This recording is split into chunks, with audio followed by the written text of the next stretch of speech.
Hi everyone, welcome back to Yoga with Katie. I'm Katie and today we are going to be talking about down dogs and wrist pain. So I am taking another video that I've already produced and putting it after this intro. I wanted to include this in your day 5 because it's so important to understand how your arms should be in a down dog to protect your neck and to protect your shoulders. So I really wanted to include that within day 5. Another thing is wrist pain, which a lot of us deal with, especially being in plank, being in down dog, being in chaturanga, all of those really common movements, they all involve your wrists.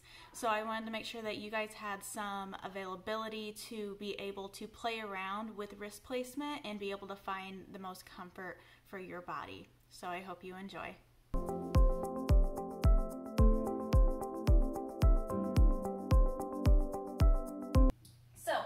Coming down to our mat, the first thing that I hear in a down dog is, so oftentimes we go from down dog into a plank or from a plank to a down dog. So what I hear is that when I'm at a plank, my feet are way back here.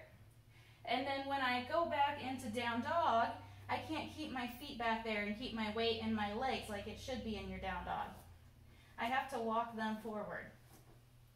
That is completely fine. If you need to walk your feet forward, that's totally fine. Don't worry about it. The second thing that I see is when people are in a down dog, the eye of their arm, so the eye of the elbow is kind of what it's referred as. So you have the back, and then you have the front, which is the eyes, okay? So when people go down, oftentimes our shoulders rotate forward because that's how we live our lives, looking at our phones and looking at our computers. Our shoulders are constantly rolled forward, okay? So what we need to do is to maybe turn our wrists out, maybe turn and rotate our palms out, that's fine. But also rotate our arms around so the eyes of our elbows are looking at the front of our mat. Okay, so that's number 1. We rotate our arms, eyes to the front of the mat. That also changes my shoulders. So my shoulders go from closed, rotate the arms, my shoulders start to open up and go down my back body. So what it looks like in your down dog is from closed to open. So eyes to the front of the mat. Secondly, I see a lot of this. Okay, my shoulders are touching my ears right now, which is putting a lot of pressure on my neck. So what you want to do is pull the shoulder blades down. Okay, so my arms aren't bending. My shoulder blades are just going up from my ears down towards my back body. Okay, this requires more mid-back muscles to start working, and that's fine. But it also takes a lot of pressure off of my neck because you're going from this, where you can't breathe, to this, where there's a lot more space created.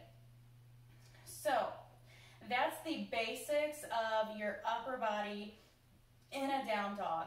Your weight should be pushed back into your legs, okay? So if I am too narrow in my down dog, all my upper body is going to take my weight, and that's not where it should be. I need to walk my feet back just a little bit more and shift my weight back, because this is not, believe it or not, an upper body exercise. This is a lower body exercise. Your weight should be in your legs because they can take it. Your shoulders generally can't. So moving on from there, we're going to talk about wrists and wrist placement. So there are 4 corners of your hand. 1, 2, 3, and 4. Oftentimes we only like to use the heel of our hands. That is why I choose to use a towel in my practice, because if there is even a hint of sweat on my hands, I'm going to start sliding off of my mat, which is going to encourage me to dig in with my heel, which causes me wrist pain.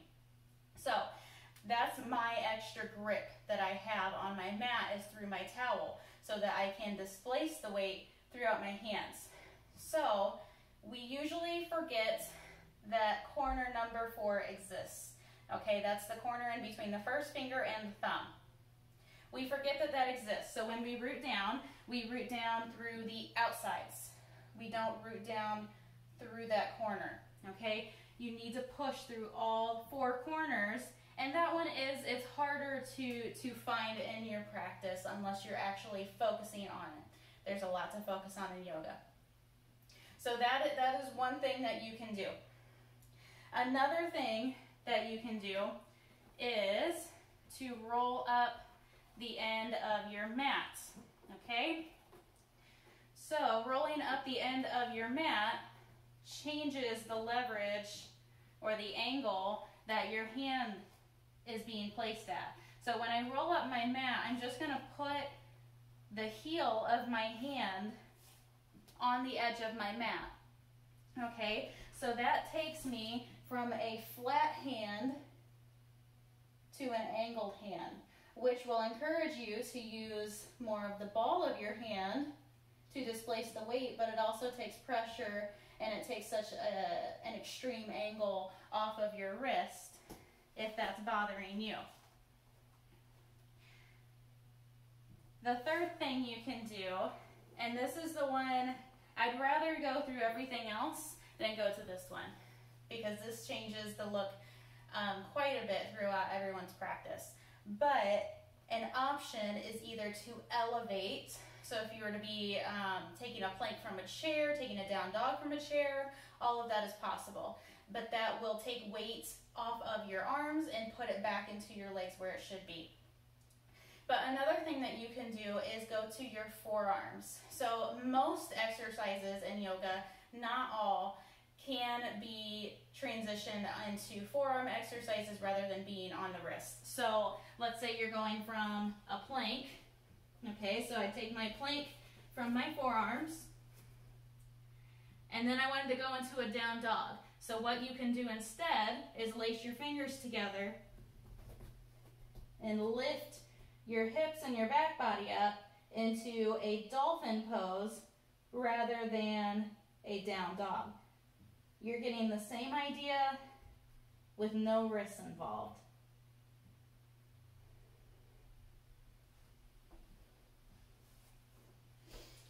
So that is just a very quick down dog and wrist guide.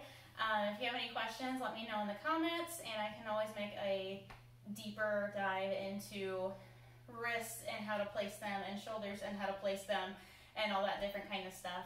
This is a quicker video, so I hope you enjoyed. Remember to subscribe and to like the video, and remember to be kind, show love, and give grace. Bye-bye.